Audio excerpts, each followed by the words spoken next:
So what holds you back from taking that perfect shot? Is it fear? Let's talk about it.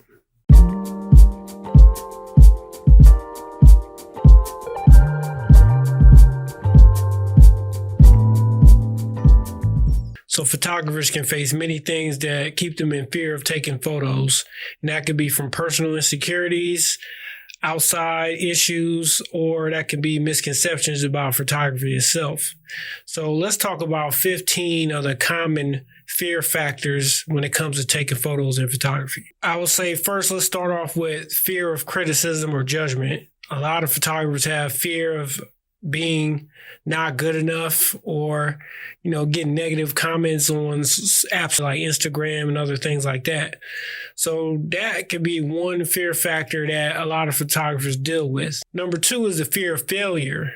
Now, fear of failure can be that they have the feeling that, their photography won't meet professional standards and they worry about not capturing that perfect moment or wasting opportunities to take great photos. So next one is the fear of unknown. A lot of photographers, they have anxiety about, shooting at specific locations or shooting different kind of cultural events or shooting outdoors or traveling. And also they have a hesitation to use new techniques, new gear, and step into different genres of photography. Now, number four, I'm going to say is fear of inadequate skills. I've seen plenty of photographers. There are plenty out there that have this issue, and they're actually doubting their technical abilities. They're scared to learn composition. They're scared to learn lighting. They're scared to learn their camera settings, for one. I know photographers that only shoot on auto. They never want to learn how to shoot manually on their cameras to create different kinds of photos. Some of them, they always like to say, I'm a daylight shooter. And most of the time when a photographer tells you they're a daylight shooter, that's because they don't want to learn or they're scared to learn how to use lights. Lights probably really scare them or freak them out. But you shouldn't be scared of that because photography is actually the study of light. So you may want to learn a little bit about the lighting and using different flashes and constant lighting and all that good stuff. Another huge one is fear of rejection. Man, I get so many photographers that I see out there. They're scared of pitching their work. They're scared of putting their work in galleries or trying to put them in galleries or publications. A lot of photographers that I've seen will, pay to get their stuff put in a magazine, like Malvi or different ones like that, where you can actually pay them to put you in a magazine. Or they'll go out there and they worry about, that their work won't be accepted or appreciated by, professional photographers or people in galleries and curators and things like that. So the next one is fear of taking risks. And that's the hesitation to, experiment with different techniques and things like that in photography. And their fear of trying new perspectives and new ideas to kind of jump out from the norm. That was another thing that I see a lot of photographers being scared of. They don't want to take that step. So the next one is fear of comparison. And this one's a kind of strange because it can be twofold. A lot of photographers out there are scared to be compared to experienced or professional photographers. So they kind of shy away being called a photographer. They tend to feel inadequate due to social media highlights of other photographers' successes. Like if they see somebody that they may know or they don't know, or they follow them and this person seems like they're getting some success on Instagram or another platform, that keeps them from shooting because they feel like they're not as good. They feel like they're inadequate. So the other fold of that is some photographers like copying their favorite photographers out there. They like copying them, want to be like them. They want to emulate their whole style. And oftentimes I find that people describe these photographers as, hey, your photos look like so-and-so's photos over here. And that's not a compliment. That right there is basically saying you don't have an identity in your photography because you emulate someone else. So when someone looks at your art, they think of a whole nother photographer, not you. And my boy Christopher Grant used to say this dope thing. He used to say, why be the echo when you could be the voice? Now, that is basically saying, why not be a pioneer of your own thing? Why do you want to be someone else? So the next one is a big one. Often, I don't care what photographer you are and what level that you're at, you probably have to deal with this one at some point in time, and that's the fear of financial instability. All right, now you got a concern about investing in equipment, and this equipment's expensive, and you don't know if you're going to get your return on investment. So you worry about that, and then you worry about, not being able to eat and things like that, or pay your bills and stuff like that. And this was something I thought about when I first was thinking about making that step into photography, but it took me like 5 minutes because I already knew that's what I wanted to do with the rest of my life. So I had a little easier than most, but a lot of people actually worry about that. And that's a real fear out there, that you want to do this thing that you're passionate about, but you're not sure of how you're going to support yourself or your family. So that's a big thing, but that one I'll leave as a leap of faith. And there are factors. I'll talk about ways to get over all these fears later, which may help that out. So next is the fear of losing your passion. Like, a lot of people worry about shooting so many client shoots that they feel like photography is a chore, and they lose the passion for photography all in itself. You got to kind of set a balance and kind of say, hey, I'm going to do so much on the creative end. I'm going to do so much on the bill paying side end for client work. So you kind of got to balance it too. That's a real fear that a lot of photographers do have, but you just got to balance it. If you can maintain that balance of knowing what you want to do and what you're doing it for, then you can kind of balance that one out and kind of knock that fear out the park. Now, I know a lot of people are scared to even pick up a camera because they're afraid of missing that decisive moment. And if you guys don't know what a decisive moment is, that is the moment that, the most important moment is happening. You want to capture that. So a lot of photographers have issue with that. They stress over, missing that moment. But there's a little trick you can do. I'm going to go ahead and get it to you now. Is you can actually just set your camera. These cameras nowadays have 10. My camera right here I'm filming on has at least 10 frames per second that I can shoot on. And that's slower. It's an A7R4. Came out a couple years back. Now they're on the A7R5. And they got other cameras out there that shoot even faster than that, 20, 30 frames per second. Like, if you get something like that and you can just set it on high, if you're afraid to miss the moment, set that thing on high. If you're new to the game, just go ahead, and anytime somebody's moving and you think you're about to get something, just hold that shutter down and just let it go. And you'll have a whole bunch of photos that you got to go through and pick through and all that, but you won't miss that moment. And a lot of these cameras now, especially with the Sony brand, they're actually taking photos before you hit the shutter. So gotta think about that. You're not gonna miss the moment. So that's one fear that you can easily knock out with getting the right camera. Now, the fear of privacy and safety issues, that is another one. All you street photographers out there, I do street photography, so me and my buddies have scoured the cities across America, and we do know what it's like to be in these situations. So first of all, privacy in America, you kind of got to think, when you're outside, there's cameras already filming people all day long. The city's filming, the state's filming. So they're already capturing people's photos and taking video of them if you're out in public. That's just a thing nowadays. So you got to think. You shouldn't be afraid to take pictures outside. In most places, it's legal. So if you're outside, you can take a picture of somebody. That's the risk of going out in public these days.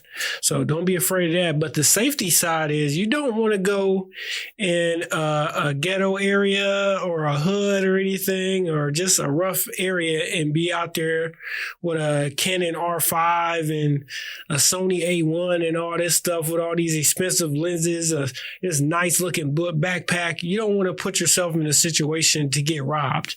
There are a lot of photographers out there, and I'm sure you've seen YouTube videos where photographers talking about they got robbed. And then you want to be careful of what equipment you're taking out. Now, you do want to realize you can go to better areas, and especially areas with a lot of people around that are more on the upscale end. You can go there and take photos, and you should be fine. Just be aware of your surroundings, man. Don't go out there and you in the middle of the ghetto shooting with an expensive, $4,000 or $5,000 camera with a $3,000 lens on it.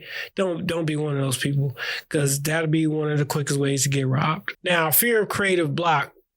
I'm going to tell you right now, I've had creative block several times in my photography journey, and you got to kind of realize that's just something that comes with the game. You got to realize that, you can get in the rut sometime and kind of think, oh, I ran out of ideas and stuff like that. A couple ways to combat that is, you can look at your previous work, see how far you came, and that might inspire you. That's what I do. I really don't look up to any other photographers for inspiration or anything. I always look within, because I don't want to be like anyone else. I don't want to emulate anyone else. I want to be my own entity. So I generally look at what I'm doing or what I have done and see where I've gone so far. And that usually inspires me, because, if you look at some dope work that you did, you're like, yeah, I did that. I'm getting out of this rut. I can go out here and create whatever. So got to think about that. Also, what you can do is go out, hang with people, hang with your mom, hang with your sister, hang with some young kids in your family, and kind of that'll give you ideas. Or just go outside and go walking at the park and take your camera with you and just walk around. Like, sometimes that'll inspire you just being outside. Like, don't be one of those people that stays in the house and gets, in this creative rut, feeling like they, can't make anything creative. I have to worry about that sometimes. Like, I'm always in the house, like doing something. So, I can't stay in too long. I got to make sure I get outside, and that gives me fresh ideas. So this one is for a lot of older photographers or people that want to get in photography that are older. It's the fear of technology and changing trends. So a lot of times people have a struggle with keeping up with all this new technology coming out. There's 2 or 3 cameras from each brand coming out every year, it seems like. And a lot of people get caught up in that. Oh man, I don't know about all these cameras or the software. Like Adobe's making all these jumps in AI and making your workflow better and things like that. And that's a learning curve people have to learn to use these software and use these devices. So a lot of times people don't want to deal with that. But as you can see, I still have all my old cameras here. I got my 5D Mark III, 6D Mark II, my Canon AE1, that came out in my birth year. And I got EOS 750 over there. I have a T50 over there. And I got my older cameras up there, my Argus. I got a Polaroid 430. Also have another Polaroid or land camera and another Polaroid, I believe, a 220 in my gear locker, along with other older cameras. But for me, there are ways to use all this stuff. Like, if it's a film camera and they still make film for it, you could still shoot the film, get it developed or develop it yourself. Then you can scan it. Now it's digital. Now you can edit it or whatever you want to do on your computer.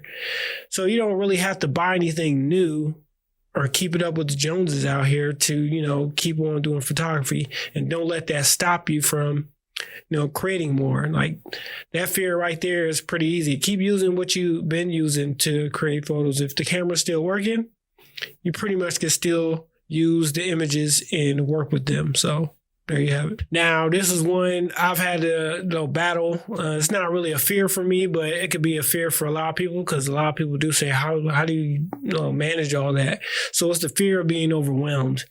Often photographers have many roles, especially ones that are doing it professionally. You have to be the business owner. You have to be the marketer. You have to be the editor. You have to be the photographer. And you have to be the videographer at times too. So a lot of times, photographers now have to get into video. So that's another hat that we have to put on, and then learning how to be a video editor and color grading and all this good stuff. Not too far of a stretch, because we're used to editing, but still, hey, that's a whole nother genre you got to learn. So a lot of photographers are paralyzed by this, and the work that's required to, manage this and manage clients, it just seems like too much. But nowadays, they're making it way easier. You can get CRM programs to handle your clients, or you can use HoneyBook or just a CRM app that you have just on your computer that can work with that. Notion is another good one you can use. That's free. You can also get people to help you. Like if you got a girlfriend, I'm telling you, if you got a girlfriend that will make calls and do emails for you, or a boyfriend that'll do it, that is a game changer. Trust me. That will help you out tremendously. Or just someone a cool friend of yours that will help you out with that and help you deal with all these issues. Or you can hire editors on Fiverr. There's a whole lot of ways you can kind of alleviate being overwhelmed. So don't let that stop you. Don't let that make you feel paralyzed from creating. Keep on going. Just put good systems in place to knock out that fear. Now, the last and the 15th fear that I'll talk about is the fear of vulnerability. And that one is kind of hard for a lot of photographers because a lot of times we think things that, we know a lot of people around us aren't thinking, and we want to express that. So we want to put our work that speaks to the things that we think about or issues that we want to, put a focus on. So a lot of times photographers are worried about what people are going to think, if it's going to be accepted, and the backlash that can come from that. So I generally think of it this way. Like I've been in multiple exhibitions, I've been in magazines, stuff like that. I have the thought process of not everybody's going to like your work. Not everybody's going to be a fan. Not everybody's your client. So you got to keep that mentality at the forefront. Like, some people might not like my images at all, and some may love it. But you always don't want to be that person that had all these ideas come to you and then you don't never do them. And then on your deathbed, you're sitting there like, man, I had all these ideas. I wish I could try, and it's too late. Like, you don't want to do that. You want to be the person that go ahead. If it's out there, you want to be vocal about it. You want to put focus on something. Go ahead and put the images out there and let them speak for themselves. Some people like it, some won't. Hey, you got to be comfortable with that and be happy with that. And that fear right there is just, hey, if that you let that fear take over you, you'll never put out an image. So what are some ways that we can combat all 15 of these fears that I just talked about? So one is practicing regularly. Like, man, take your camera out with you all the time. Like, I know a lot of photographers are scared to put the work out and things like that, but you'll get more confident over time. And when you get that confidence, you won't be scared of anything. Now, with that, you also want to work on your personal growth. That's just being a better human being, doing things out there in the world, making a difference. Things like that can pour into, getting over your fears, and that can help you out with your photography journey. So also you want to seek support. You want to go out there, go to meetup groups, meetup.com. I believe that's still a valid website. Go to meetup.com, join some photography groups, go to conferences, man. I've met great photographers at conferences. We're friends to this day. One of them just got in 2 shows because I was telling them, hey, you need to put your work in some shows. And they were confident enough to do it. And boom, they're in one of the biggest shows in Atlanta. They're at the Atlanta Hartsfield Airport. Their photos are getting seen by millions of people down here. There's millions of people that go through the airport all during the year. So they're getting major exposure that way because they conquered that fear of, hey, I'm going to put something out there. I'm going to try to get in an exhibition. They got in. So you want to make sure you do that. And also you can go to meetups, like other meetups, like just little small ones that, maybe Facebook groups or things like that. Pexels is another one. They often have little meetups, beers and cameras. I know a guy that runs Pexels, and I know a guy that runs beers and camera. So yeah, go to those, man. Go hang out with these groups and get out there and get around other photographers that are on your level or higher. And that will help you grow and get better in photography and get over these fears. So the next thing you want to do is take small steps in photography. Just learn one thing at a time if you can. If you want to start using your camera on manual, I learned by using manual cameras as a kid. And then when I got to the digital age, I turned my camera all on manual, and I learned that way how to use my cam. That's a long process. And you can speed it up by watching YouTube videos and things like that. There are plenty of tutorials out there. But, take steps, baby steps, and just get better and progress and progress and progress. Okay? And then the last thing you gotta remember is embrace failure as growth, man. Like anytime, somebody may come at you telling you these are the worst photos ever, whatever, tell you, any kind of thing, you want to just realize that, you fail forward. You always fail forward. Like failure is not something that stops you. It's always something that tells you, okay, you got to improve. You got to improve. So as long as you keep that mindset of improving, you will get there. Now, if you practice all these steps to get over all these fears that we talked about on this video, you'll be just like basketball players. When you start playing basketball, and you may be afraid to play older or more experienced players, but as you play basketball and put in more time and learn more skills, you're going to get confident enough to where you feel like you could beat anybody in basketball. You're going to feel like you beat your dad. You feel like you could beat any college player, any high school player. You're going to feel like you may be able to beat any NBA player that stepped in front of you. I definitely had that when I played basketball. I definitely felt like that. And I tore up a lot of professional players and a lot of just college players and whoever I ran into, semi-pro, whatever. I had a good little basketball run when I played basketball. So it's the same thing with photography. Keep on working on your skills. Keep on getting up there. You'll get there eventually. So hopefully all these tips helped you guys. Now, if you guys want to have a conversation, go ahead and drop some comments down below. You know what they say, conversation rules the nation. So let's talk about it. If you have any fears out there that weren't talked about in this video, let's go ahead and let's start a community and talk and start some dialogue on that and help each other out. So if you think another photographer that may be dealing with one of these fear factors, send them this video, share it, comment, like, share, all that good stuff. But most importantly, if you like this video, watch these other videos up above. All right. Until next time, y'all, peace, love, and hair grease. I'll see y'all later. Peace.